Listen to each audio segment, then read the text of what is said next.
Hello guys, नोंथांमोनखौ आंनि बे डिबि creation इउट्यूब चेनेलाव मोनसे गोदान भिडिअजों बरायबावबाय। दिनै आं बे भिडिअनि गेजेरजों बर'नि सासे जाखांफुनाय फावखुंग्रि जुहि नार्जारिनि सोमोन्दै सावरायगोन। बिथाङा दिनैसिम मोनबेसे फिल्म्स आरो मिउजिक भिडिअसफोरखौ बबे प्रडाक्शननि आन्डाराव आरो सोर को-एक्टरफोरजों मावनाय बेफोरनि सोमोन्दै सावरायगोन। नोंथांमोना भिडिअखौ मोजाङै नायलांजोब। बिथांनि मुङानो जादों जुहि नार्जारि।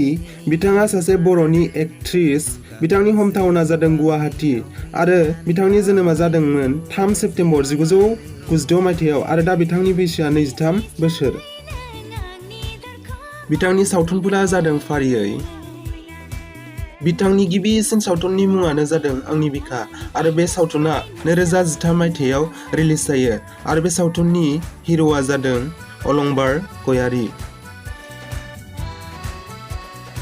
बेनि उनाव नेरसोन सावथुना 2014 मायथाइयाव रिलिज जायो प्रवीण गयारीनि डिरेक्शन होनायाव आरो बे सावथुननि हिर'आ जादों अलंबार गयारी।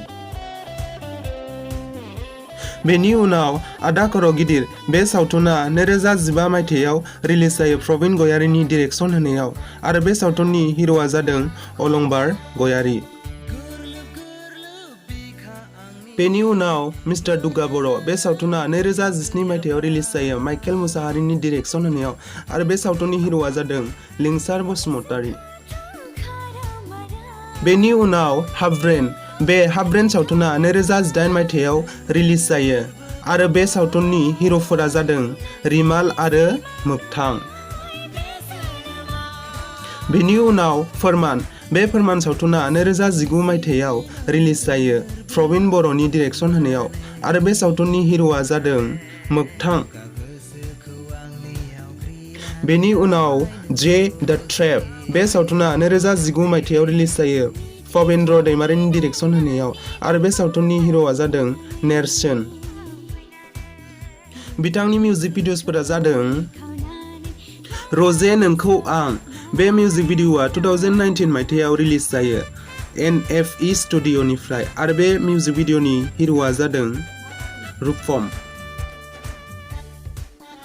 बेनि उनाव लोगो मिउजिक भिडिअआबो 2019 मायथाइयावनो रिलिज जायो श्री ब्रह्म प्रडाक्शननिफ्राय आरो बेनि को-एक्टरा जादों हेलिना दैमारि।